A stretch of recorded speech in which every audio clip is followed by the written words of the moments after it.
Hi, I'm Jason Houtsma, guitar instructor for worshipartistry.com. In this YouTube video, we're going to be taking a look at the solo acoustic chapter for David Crowder's My Victory. Now, at Worship Artistry, we've got the full lesson exactly like the record: acoustic, bass, drums, keys, electric guitar, tabs, charts, and everything you need, all over there, so you can click the W to get there and go check out the lesson. But if you just want to stay on YouTube and check out the solo chapter, which will show you how to drive the song a little bit more just as a single instrument, by all means, let's jump in. This is such a sparse song. We really want to still give it that feel, but make sure that the rhythm is still carrying through and that we're being dynamic throughout.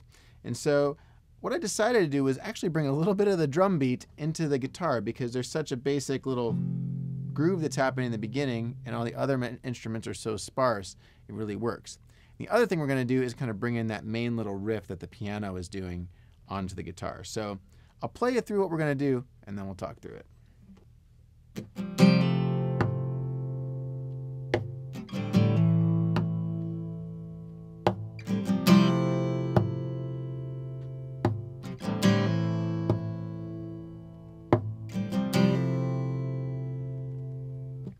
So it's a real simple idea, but what we're doing there is we're working with that F, as I mentioned in that kind of chord section. We're going to work more with the F major 7.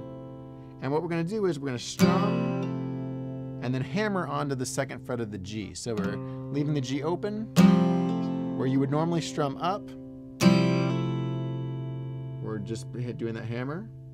And then same thing for the A minor. We're going to start with just our pointer finger on the B and hammer both the middle and the ring finger down. So once again, 3,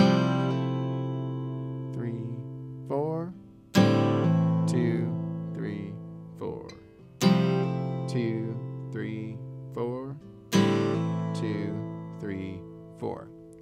And then for the first part of that, like kind of the intro and the verse, you know, I played around with different rhythms, but the problem is once you get more complicated, it really feels like it loses something when you start strumming. So I just put the 1, 2, 3, kind of just tap the guitar right on the body part right there, right at about on 2 and 4. So you get that 1, 2, 3, 4, 1, 2, 3, 4.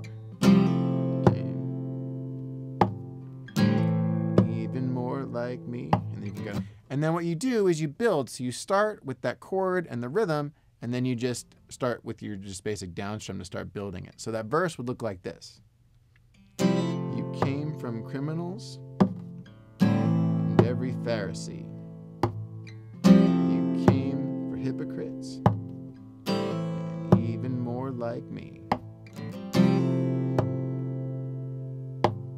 And then with the downstrum here. You carried sin and shame.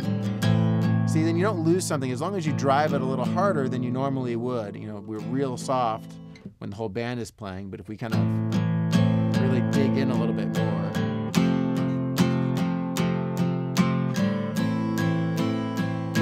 you don't lose not having that beat in there. And then I would do, you know, probably keep the downstrum happening through the whole second verse rather than, you know, switching back to that the little beat on the guitar. I think that's a nice little lift in the intro, but as you progress through the song, just once I get going on the guitar, I like to stay on the guitar. It's just the way I like to do it. But feel free to get creative. That's the whole point of the solo acoustic section. Enjoy the song. It's a really great one.